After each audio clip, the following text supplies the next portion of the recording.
துலாம் ராசிக்காரர்களுக்கு தூள் கிளப்பக்கூடிய ஒரு மாதமாக வைகாசி மாதம் எந்தெந்த விஷயங்கள்ல அமைய போகின்றது, கிரகநிலைகளுடைய அமைப்பு எப்படி உள்ளது என்று ஆராய்ந்து பார்க்கும் பொழுது பல கிரகநிலைகளில் ஏற்படக்கூடிய அதிரடியான ஒரு மாறுதல்கள் மிகப்பெரிய ஒரு மாற்றத்தையும், இவை நடந்தே தீரும், அலட்சியம் வேண்டாம், அவசியம் கண்ணும் கருத்துமாக செயல்பட வேண்டிய தருணமாக எந்தெந்த விஷயங்கள் அமைய போகின்றது என்று ஆராய்ந்து பார்க்கும் பொழுது ராசியினுடைய அதிபதியான சுக்கிரன் உட்பட பல கிரக நிலைகள் அஷ்டமத்தில் சஞ்சரிப்பதால அலட்சியம் இல்லாமல் நடந்து கொள்ள வேண்டிய ஒரு தருணமாக எவையெல்லாம் அமைய போகின்றன என்பதை துலாம் ராசிக்காரர்களுக்கு ஆராய்ந்து பார்க்கும் பொழுது, அது மட்டும் இல்லாமல் உங்களுக்கு இந்த ஒரு மாதத்தில் வராகி அம்மனை ரொம்ப ரொம்ப பிடிக்கும் அப்படின்னா மனசில் ஒரு விஷயத்தை வேணும்லாம் நினைத்து கொண்டு நம்மளுடைய கமெண்ட் பாக்ஸில் ஓம் வராகி தாயை போற்றி போற்றி அப்படின்னு சொல்லிட்டு மறக்காமல் 3 முறை பதிவு பண்ணிடுங்க.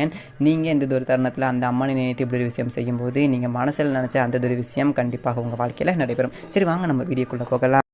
வைகாசி மாதத்தில் கிரகநிலைகளுடைய அமைப்பு எப்படி உள்ளது என்று ஆராய்ந்து பார்க்கும் பொழுது வைகாசி மாதம் முடிவதற்குள் கிரகநிலைகளில் ஏற்படக்கூடிய அதிரடியான மாறுதல்கள் என்பது மிகப்பெரிய ஒரு மாற்றத்தை வித்திடக்கூடிய ஒரு வகையில் அமைகின்றன. அதிலும் குறிப்பாக செவ்வாய் பயிற்சியானது சுக்கிர பயிற்சி, சூரிய பயிற்சி, புதன் பயிற்சி, சந்திர பயிற்சி என நவகிரகங்களில் இந்த கிரகநிலைகளில் ஏற்படக்கூடிய ஒரு மாறுதல் என்பது மிகப்பெரிய ஒரு மாற்றத்திற்கு வித்திடக்கூடிய ஒரு வகையில் அமைகின்றதுங்க.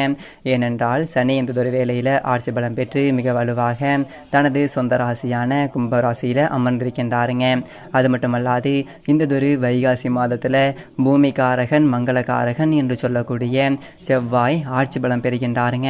தனது சொந்த ராசியான மேசராசியில் இந்த ஒரு மாதத்தோட பிற்பகுதியில் ஆட்சி பலம் பெற்று அமர்ந்து சஞ்சரிக்க போகின்றாருங்க.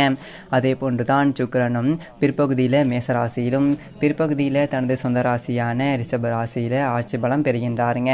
இப்படி 3 கிரக நிலைகள் மிக வலுவாக ஆட்சி பலம் பெற்று சஞ்சரிக்கக்கூடிய இந்த ஒரு வைகாசி மாதம் தூள் கிளப்பக்கூடிய ஒரு மாதமாக அமைவதற்கான ஒரு அதிர்ஷ்ட யோகம் உண்டுங்க.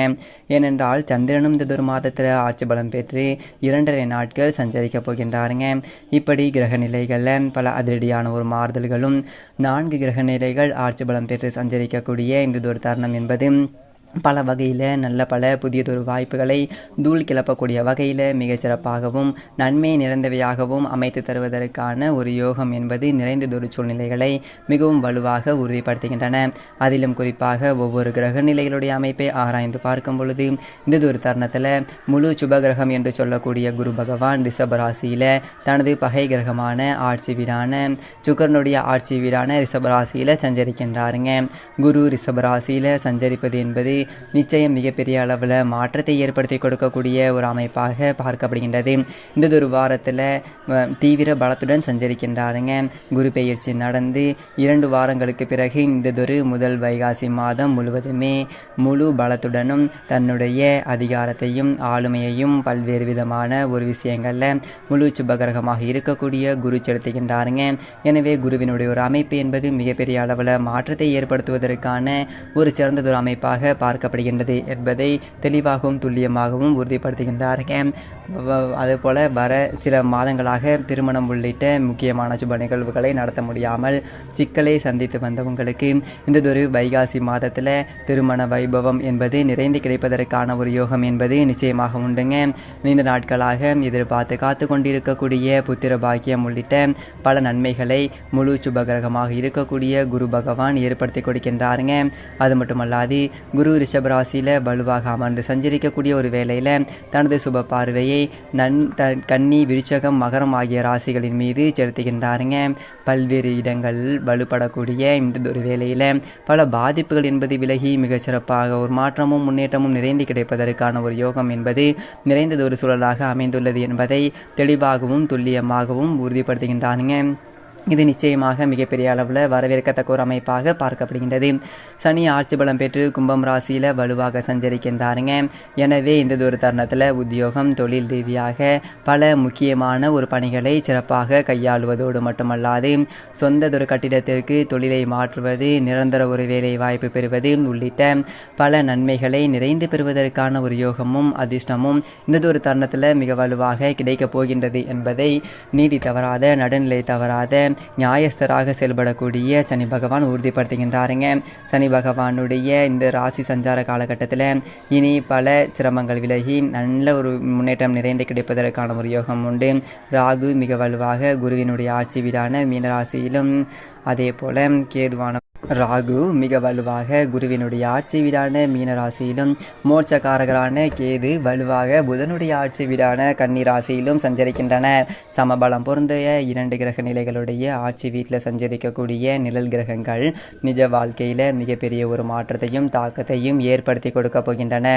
ஏனென்றால் 2 கிரக நிலைகளும் தங்களுடைய சஞ்சார தூரத்தில் பாதிக்கு மேல் கடந்துவிட்ட இந்த ஒரு சூழ்நிலையில் இனி இந்த கிரக நிலைகளால் பெரிய அளவிற்கு சிரமம் என்பது இல்லை. இனி வரக்கூடிய ஒரு தருணத்தில் நிழல் கிரகங்கள் நிஜ வாழ்க்கையில் நல்லதொரு மாற்றத்தையும் முன்னேற்றத்தையும் வலுவாக ஏற்படுத்தி கொடுக்கக்கூடிய ஒரு சிறந்ததொரு அமைப்பாக அமைய போகின்றது என்பதை தெளிவாகவும் துல்லியமாகவும் உறுதிப்படுத்துகின்றன. பூமிகாரகன், மங்களகாரகன், சகோதர காரகன் என்று சொல்லக்கூடிய செவ்வாய் குருவினுடைய ஆட்சி வீடான மீனராசியில் இந்த ஒரு மாதத்தில் முற்பகுதியில் சஞ்சரிக்கின்றாருங்க. முற்பகுதியில் ஆட்சி பலம் பெற்று மிக வலுவாக தனது சொந்த ராசியான மேசராசியில் அமரப்போகின்றாருங்க. செவ்வாய் ஆட்சி பலம் பெறுவது என்பது மிகப்பெரிய அளவில் வரவேற்கத்தக்க ஒரு அமைப்பாக பார்க்கப்படுகின்றதுங்க. ஏனென்றால் விவசாயம் சார்ந்த பணிகளில் செழிப்பு என்பது நிச்சயமாக உண்டுங்க. அது மட்டுமல்லாது உங்களுடைய சிறு முயற்சி கூட புதியதொரு நிலம், வீடு, வீட்டுமனை, வாகனம் வாங்குவதற்கான ஒரு அதிர்ஷ்ட யோக வாய்ப்புகளையும் ஆடை ஆபரண சேர்க்கை அமைப்பதற்கான ஒரு சூழ்நிலையையும் மிக வலுவாக ஏற்படுத்தி கொடுக்கிறது என்பதை ஆட்சி பலம் பெறக்கூடிய மங்களகாரகனான செவ்வாய் உறுதிப்படுத்துகின்றாருங்க. செவ்வாயினுடைய இந்த ஒரு கிரக பெயர்ச்சி என்பது மிக பெரிய அளவில் நல்லதொரு முன்னேற்ற வாய்ப்புகளை பெற்றுத்தரக்கூடிய ஒரு அமைப்பாக பார்க்கப்படுகின்றது. சுக்கிரனும் முற்பகுதியில் மேசராசியிலும், பிற்பகுதியில் குருவுடன் இணைந்தும் சூரியனுடன் இணைந்தும் ஆட்சி பலம் பெறுகின்றாருங்க.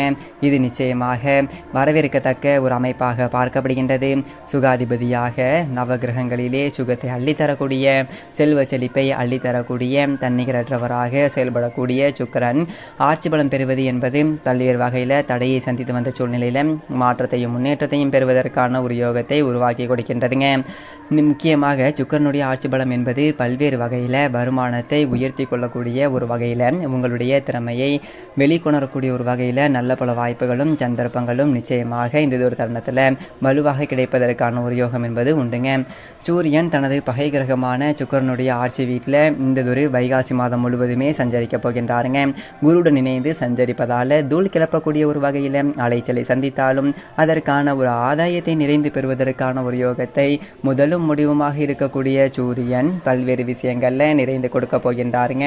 வித்யாகாரராக இருக்கக்கூடிய புதன் மேசம், ரிஷபம் ஆகிய இடங்களிலும் மாதத்திற்கு பிறகு ஆட்சி பலம் பெற்று தனது சொந்த ராசியான மிதுன ராசியிலும் அமர்ந்து சஞ்சரிக்க போகின்றாருங்க.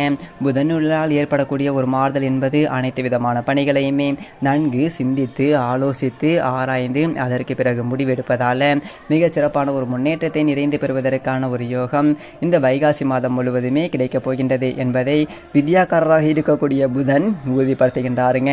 சந்திரனை பொறுத்த வரைக்கும் 12 இடங்களில் மாறி மாறி சஞ்சரித்தாலும் ஆட்சி பலம் பெறும்போதும் உச்சம் பெறும்போதும் அதீத ஒரு நன்மையை ஏற்படுத்தி கொடுக்க போகின்றாருங்க சந்திரன். எனவே இந்த ஒரு சந்திரப்பத்தை சரியாக பயன்படுத்திக் கொள்ளுங்கள். அது மட்டுமல்லாது சந்திரன் 2 தினங்கள் அஷ்டமத்தில் சஞ்சரிக்கும் போது தேவையற்ற ஒரு வாக்குவாதங்களை தவிர்த்துவிட்டால் மன வருத்தமும் வேதனையும் குறைவதற்கான ஒரு யோகம் உண்டுங்க. மிக முக்கிய சுப நிகழ்வுகளை சந்திர அஷ்டம தினங்களில் திட்டமிடுவதை நிச்சயமாக தவிர்க்க வேண்டும் என்பதையும் தெளிவாக உறுதிப்படுத்துகின்றாருங்க. இப்படி நவகிரக நிலைகளுடைய அமைப்பும் இருக்க வைகாசி மாதத்தில் தூள் கிளப்பக்கூடிய துலாம் ராசிக்காரர்களுக்கு முழு சுபகிரகமாக இருக்கக்கூடிய குரு அஷ்டமத்தில் வீட்டிருக்கின்றாருங்க. ராசியினுடைய அதிபதியான சுக்கிரனுடைய மற்றொரு ஆட்சி வீடான அஷ்டம ஸ்தானத்தில் அவர் வலுவாக அமர்ந்திருக்கின்றார். குரு அஷ்டமத்தில் அமர்ந்திருப்பது என்பது அவ்வளவு சிறப்பான நன்மையை தரக்கூடிய ஒரு அமைப்பாக நிச்சயமாக பார்க்க முடியாதுங்க. எனவே பல்வேறு வகையான திட்டமிடுதலில் சின்ன சின்ன தடைகளை சந்திப்பதற்கான ஒரு சூழல் உண்டுங்க. இருப்பினும் குரு பார்க்கின் கோடி நன்மை என்று சொல்லக்கூடிய வகையில் 2, 4 மற்றும் 12 ஆகிய இடங்களில் குரு பகவானுடைய சுப பார்வை பதிவதால் பல்வேறு வகையான விரய செலவுகள், அஷ்டமஸ்தானத்தில் குரு வீட்டிருந்தாலும் கட்டுக்குள் வருவதற்கான ஒரு வாய்ப்பும் சுப விரயங்களாக மாறுவதற்கான ஒரு யோகமும் நிச்சயமாக உண்டுங்க.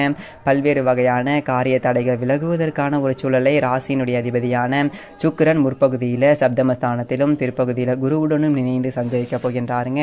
சுக்கிரன் அஷ்டமத்திற்கு வந்தாலும் அங்கு ஆட்சி பலம் பெறுகின்றார்.